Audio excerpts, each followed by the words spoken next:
It's Wulf, and it's another video of trying to game on some hardware and software that's not normally used for gaming. The picture you're seeing right now, which I haven't actually taken yet, so hopefully there's actually a picture there, but the picture you're seeing right now is of my 2013 Mac Pro compared to my air purifier. A lot of people talk about how silly the 2013 Mac Pro looks because it's just a giant cylinder. A lot of people call it the trash can Mac or the rubbish bin Mac, that kind of thing, and it does look like that, but I couldn't get out of my mind just how similar this looked to the air purifier that I have in my room, so I thought that it would be a fun comparison to put those next to each other. But yes, that means that this video is about the late 2013 Mac Pro, which I recently purchased. And before I get too far into things, I want to note that I actually recorded all of this footage that you're going to see in the video earlier today with commentary, and the Elgato software seemingly glitched out and recorded game audio fine and recorded video just fine, but did not record any of my commentary. So I'm going to be using the footage, but I'm just going to be kind of doing a little bit of voiceover over it. Starting out with specs, this is actually a pretty powerful computer for being 11 years old. It has a 3.5 GHz 6-core Intel Xeon E5, 128 GB of DDR3 RAM, which is a lot of RAM. That is 120 GB more than my main computer has dual AMD FirePro D700 graphics cards, and I don't believe it's in this footage, but it has a 250 GB SSD. So this computer is relatively powerful. I know it's old, but it can do quite a bit of cool stuff. And these are actually still pretty expensive. I got mine for a pretty good price because I was able to get it through my job with my employee discount, but one of my friends that I sent a picture of it to, who lives in England, was telling me that these can go for like 700 pounds over there, and he actually sent me a picture of an eBay listing of a late 2013 Mac Pro like this with very similar specs that was listed on eBay for almost 800 pounds. The first game I decided to try out was Krunker, and Krunker runs on just about everything. It's sort of designed to run on just about everything. It's a game that seems very much built in mind with being able to play it when you're at school and that kind of thing on like a Chromebook or whatever. So it ran fine, but it did lag a little bit. I think that was more so because of my network rather than the actual computer hardware I was playing it on though, because I was not the only person using my Wi-Fi at the time. But once everything loaded in, it played really well. And as I do more of these exploring gaming on weird devices and weird OSs and stuff, I am starting to kind of use Krunker as a starting point of these videos, so that way I have something to play that will almost definitely play and that can sort of generally speak about the device I'm playing on. So as for the 2013 Mac Pro, I think it's such a really weird design, the way they designed this, the whole cylinder thing they were going for, and I think a lot of people thought that was a weird design, and a lot of people are not fans of that design, and it makes sense that this was the only model year that the Mac Pro was designed in this way, but nonetheless, I actually kind of like it because it looks silly and unique, and despite the negativity that I see about these computers quite a bit, at least mine can do a lot of stuff. Despite being 11 years old, it is still quite powerful, and actually in some ways it can do even more than my normal main computer. One thing that I don't really like about this design though, and that I don't really like about vertically designed devices in general, is airflow, because I feel like when you have your airflow going sort of from top to bottom like this seems to be, like stuff could fall into it, you know? Like I have a cat who hangs out in my room a lot, and I don't really want her hair to like fall into the fans of this computer. Anyway though, after playing Krunker, I moved on to the 2013 Tomb Raider. I also played this in the video where I played some games on a 2014 Mac Mini, and it runs really well on this computer. It runs 60 FPS, if not more,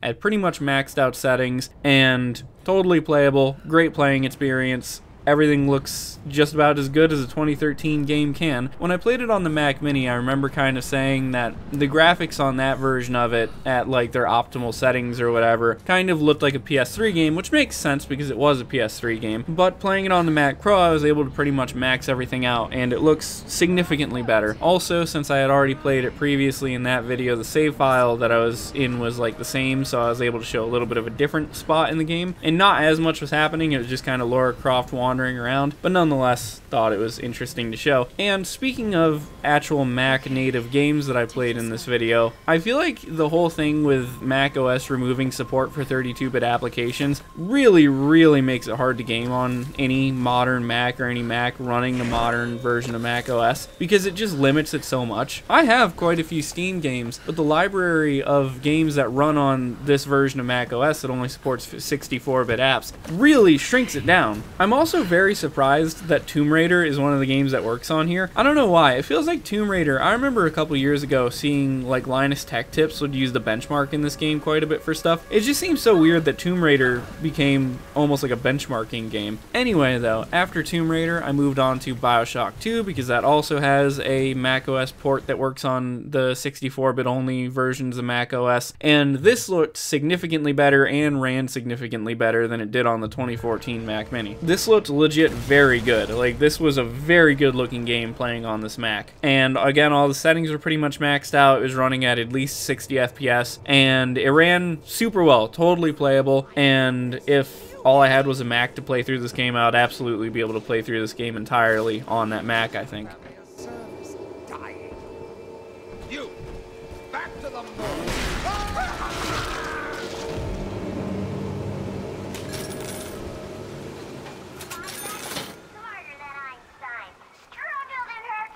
And then lastly, after playing BioShock for a little bit, I also played some Combat Master. Combat Master seems weirdly popular in my videos. I don't know why, but every video that I play Combat Master stuff in so far, it seems to do really well. So Combat Master, and it also runs on this version of macOS. So Combat Master ran really well also. I didn't actually do too great while I was playing this time around, but played a match of Gun Game. Combat Master is pretty easy to run. It's like less than 2 gigabytes and does not have very high specs, which it's surprising because the game itself does not look that bad. It has good graphics and all of that. I don't know how the heck they compressed it down to what they did, but they did, and it played well. Performance was about the same as it was on the Mac Mini. I mean, maybe the graphics were a little bit higher. I didn't really mess with them or anything though, but that sort of makes sense because it's very easy to run Combat Master, so you could run it with good settings on that Mac Mini also, and it would run fine.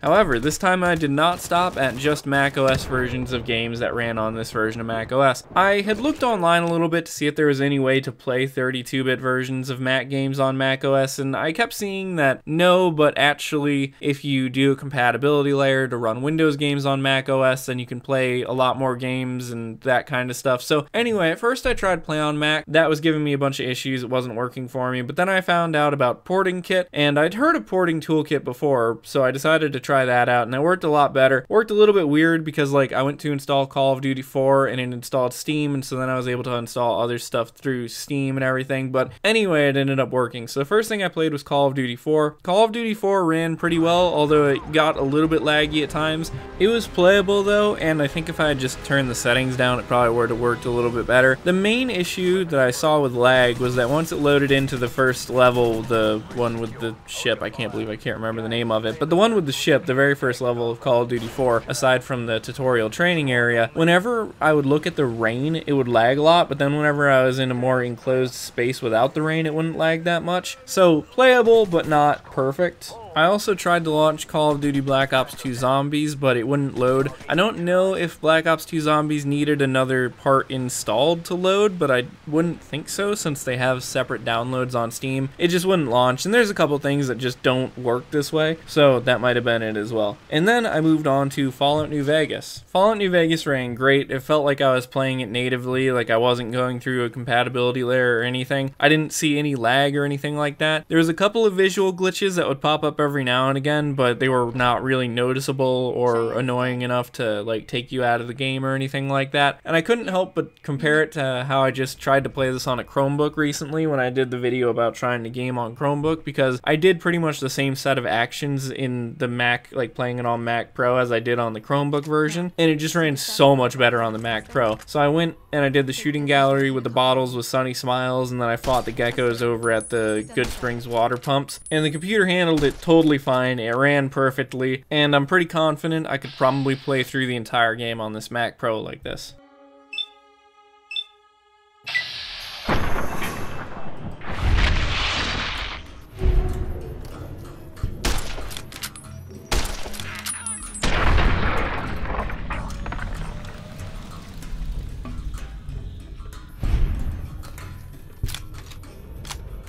I also went ahead and downloaded Gotham City Impostors, and Gotham City Impostors is always such a weird game in my mind because it works better with so many things that you wouldn't expect it to work well with. And I don't mean like literal hardware, but just the game itself is shockingly good in a lot of ways. And I don't just mean its ability to run on different hardware, but I mean the game itself just does a lot of things right. And for example, I've said this before, but of all of the Call of Duty clones out there, this game manages to capture Call of Duty's gameplay style better than like anything else I've ever played, which is so weird for a silly Batman game. But then also like the comedy style of this game and the humor of it is hilarious. Like I really, really love Gotham City Impostors. And the game runs fine on this Mac Pro. Unfortunately, I couldn't get in any matches, and that's another weird thing about Gotham City Impostors. It was on PS3, Xbox 360, and PC. Got delisted from PS3 and Xbox 360, relaunched as a free-to-play game on PC on Steam, and then it was on there for a while like that, and then it got delisted, but then like I think you can still play it because it doesn't give you an error or anything when you're trying to connect to a match, but I couldn't get into a match. I think there was probably just not anybody playing, because I know for a fact that I've played it after it's been delisted and I was able to get into matches and stuff. So I don't know how that all works. If maybe it's like, maybe there's not like a central server or something. Maybe it's just one player that their computer hosts it or something. I have no idea. But anyway, that didn't work, so I went ahead and I played the tutorial for a bit. And even though it wasn't multiplayer, I think it still showcased the fact that the game was running well, that everything was working, it was running at a solid frame rate, all that stuff, no glitches or anything, and it ran fine. And then I also downloaded Kanan Lynch 2. I haven't really played Kanan Lynch 1 or 2, even though I own both of them, but Kanan Lynch 2 has an arcade mode where you kind of just play as a guy in a group of people doing crimes, and usually it's like you'll go and you'll break into somewhere and you'll grab a bunch of money and then get onto an escape vehicle. But it's really gritty. The whole Kanan Lynch franchise seems to be very gritty and dark, and so it's just an interesting theming, and like you can betray each other and all that type of stuff. So I decided to play the arcade mode of that for a little bit. It lagged a bit, but it wasn't unplayable. It was another one of those situations where if I lowered some of the settings it would probably run even better, and I really do just need to play Kanan Lynch and Kanan Lynch 2 at some point, but I haven't. It seems really cool, and this mode that I played in this, even though I was playing it single player, you can actually play it multiplayer, assuming the multiplayer servers are still online, and it seems like quite a bit of fun. And then I still had one other thing that I wanted to do on this computer, because I set up a whole bunch of stuff. I'm probably going to factory reset it after I finish this video, because I was pretty much downloading stuff just to see what would work. And so I also downloaded RPCS3, which is the PlayStation 3 emulator. Wasn't sure if it would work, wasn't sure how well it would work or anything, but I also just want to preface this with saying I don't really emulate stuff very often. I don't really need to, because I own a lot of the consoles that I want to play on and stuff, but I thought it would be interesting. So far as I know, as for legality, because that's always a thing that comes into conversation in regards to emulation, I live in the US, and so far as I know, everything I did here was legal under US law, because in general, emulators, I believe, are legal. And then I got the firmware right from Sony's website, and the game that I was playing here, Armored Core 5, I actually did dump myself, so I own the literal disc for that actual copy of the game that I was playing on the emulator. So I decided to go ahead and test that out. It didn't really run that well, but I also found out later on that on the compatibility list, Armored Core 5 is only listed as like playable. It's not listed as actually being one that's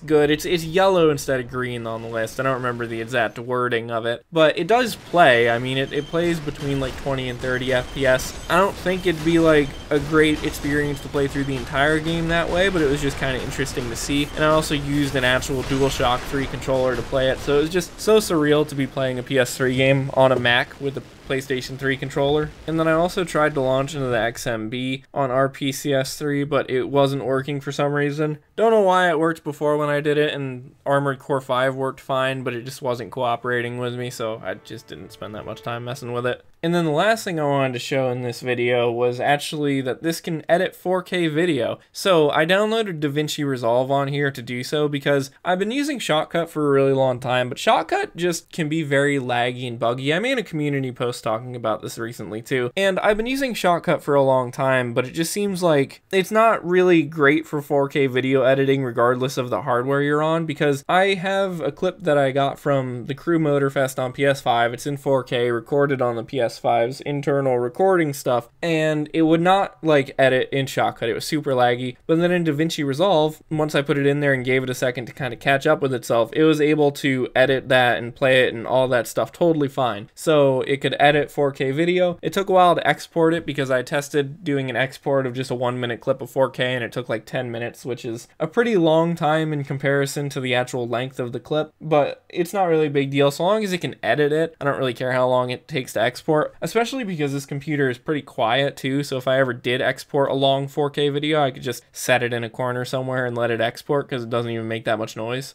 So that is my heavily abridged recap of trying to game on this Mac Pro. It didn't go that bad, but just the audio not recording made this video kind of a pain. So anyway, I hope you guys enjoyed. I think it's probably going to be quite a while before I make another one of these types of trying to game on a computer videos, because they take a lot of time and a lot of effort, and also I don't want to spend another however many dollars to buy another device. So thank you guys for watching though, and I'll see you in other stuff in the future, and bye-bye.